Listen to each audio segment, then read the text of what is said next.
A contribuição do escudo português na testificação do Brasil como lugar providenciado por Deus. Apocalipse 12:6. Para receber revelações que sustentará a Igreja com alimento sólido, dando-lhe certa segurança na grande tribulação. O escudo de Portugal é um símbolo que perpassou quase um milênio desde a formação do reino, e tem um significado surpreendente. Portugal, ao longo das eras, mudou diversas vezes de dinastias, virou um império, conquistou territórios, virou uma república, e mesmo assim o brasão segue mais ou menos a mesma estrutura, com poucas mudanças em sua disposição básica. Nele, podemos ver 5 escudetes, ou quinas, com 5 moedas chamadas bezantes dentro de cada escudete, e ao redor, 7 castelos de ouro. O motivo pelo qual o brasão português tem essa disposição tem relação direta com a fundação da jovem nação na Batalha de Ourique. E para entendermos toda sua simbologia oculta, precisaremos revisitar o mito da batalha. Em plena Idade Média, a Península Ibérica estava tomada pela divisão entre os reinos mouros e os reinos cristãos.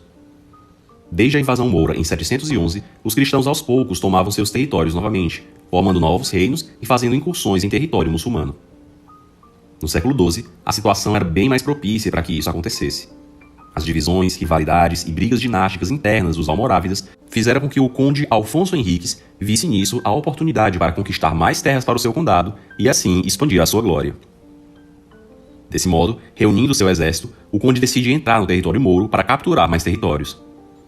Era dia de Santiago Maior, também conhecido como Santiago Mata-Mouros, e Alfonso estava esperançoso de que conseguiria lucrar mais conquistas territoriais para o condado de Portugal.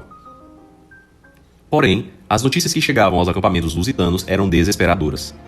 Nada menos que 5 reis mouros das taifas de Évora, Berra, Badajoz, Elvas e Sevilha, com 5 exércitos, enfrentariam o jovem conde portucalense, que contava com apenas 11 mil homens. Contam as crônicas da época que o exército maometano era quase 100 vezes maior, comandados por 5 reis e com tropas com vasta experiência em combate, vindas da África e da Andaluzia espanhola. Os riscos dessa batalha eram enormes. Caso Alfonso perdesse, os reis inflamados poderiam seguir para o norte, literalmente varrendo toda a resistência que encontrassem, e assim todo o condado cair em mãos muçulmanas, talvez até inflamando o espírito de jihad no mundo islâmico contra os reinos cristãos. Querendo ganhar mais território para a cristandade, Alfonso estava prestes agora a perder tudo. Desesperado, Henriques então se retira para rezar e adormece. Ao acordar, o conde vê um raio resplandecente, com a cruz e Cristo crucificado nela. Jesus então adverte a Alfonso que ele ganharia a batalha. Segundo a narração pelo próprio Alfonso, Cristo teria dito: "Confia, Alfonso, pois não só vencerás essa batalha, mas todas as outras que pelejares contra o inimigo de minha cruz. Acharás tua gente alegre e esforçada para a peleja, e te pedirás que entre na batalha com o título de rei. Não ponhas dúvida, mas tudo que te pedires lhe concede facilmente.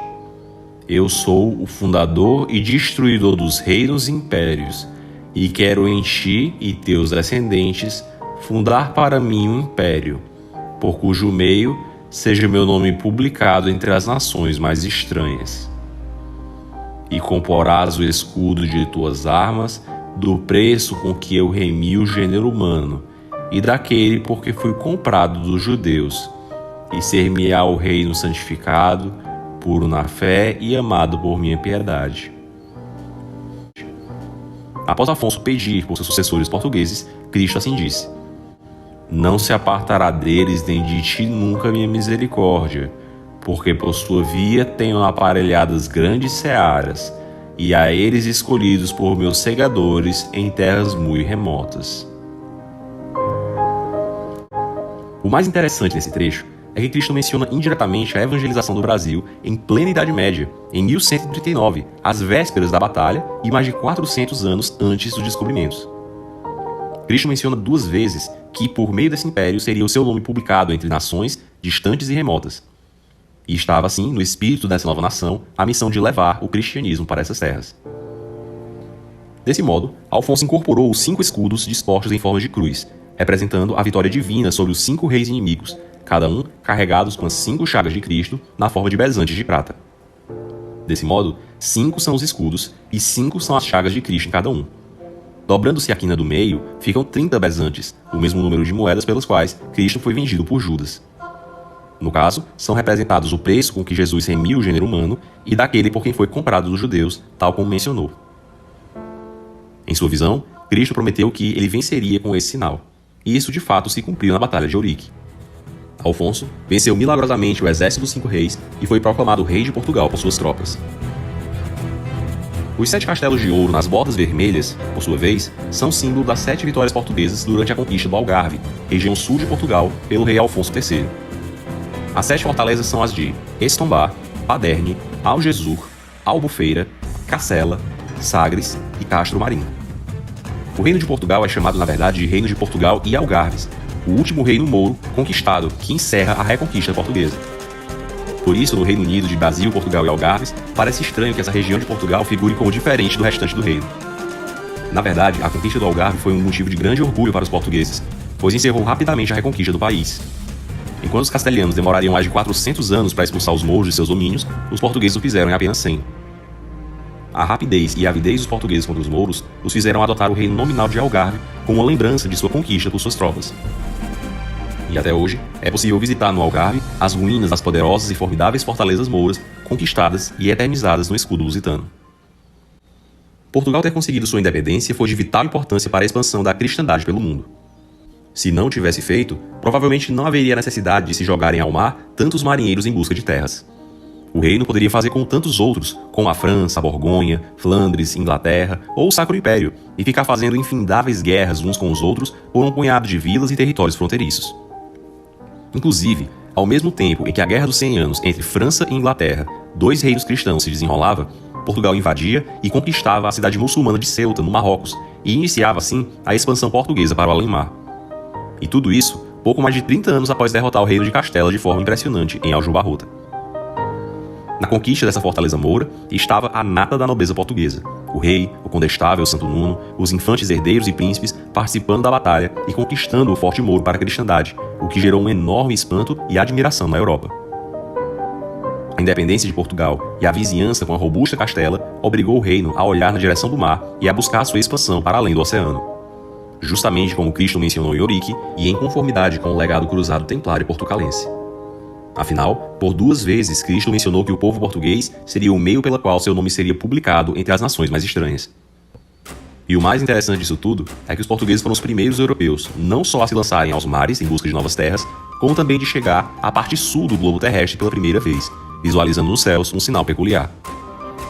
A formação estelar do Cruzeiro do Sul muito guarda semelhança com o mesmo escudo que apareceu a Dom Afonso Henriques em Ourique. Para os portugueses do século XV, chegar na porção sul do globo e ver repentinamente no firmamento estampado o sinal de Ourique era a certeza da proteção de Cristo e da missão da lusitanidade no além-mar, mesmo distantes de casa. O mesmo bom Jesus que deu o sinal em Ourique protegeria os navegantes nas nações mais estranhas, sempre que os portugueses plantassem essa mesma cruz em terras muito remotas. Como foi o descobrimento do Brasil? O rei de Portugal, chamado Dom Emanuel. Emanuel é Deus conosco. Enviou para cá para descobrir o Brasil, entre aspas. Na verdade, ele mandou 13, mas vieram 12 caravelas, comandadas por um homem chamado Pedro. Emanuel manda Pedro com 12. Chegam ao Brasil.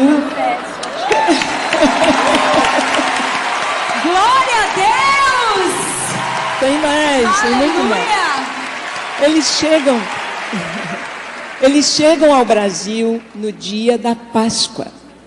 Colocaram o nome de Monte Pascoal no primeiro monte que enxergaram. Páscoa é o começo de tudo, é o começo da nossa fé. Jesus morreu na Páscoa. E eles não trouxeram, Frei Henrique de Coimbra não trouxe nenhuma imagem de escultura nestas caravelas. Ele trouxe apenas uma cruz, só a cruz. Essa cruz está lá em Porto Seguro, lá em Coroa Vermelha. E diante dessa cruz rezou a primeira missa. E o Frei Henrique de Coimbra, assim como Pero Vaz de Caminha, escreve uma carta para o rei de Portugal. E na carta dele, você pode pesquisar, ele diz assim: nós somos responsáveis por evangelizar o povo desta terra.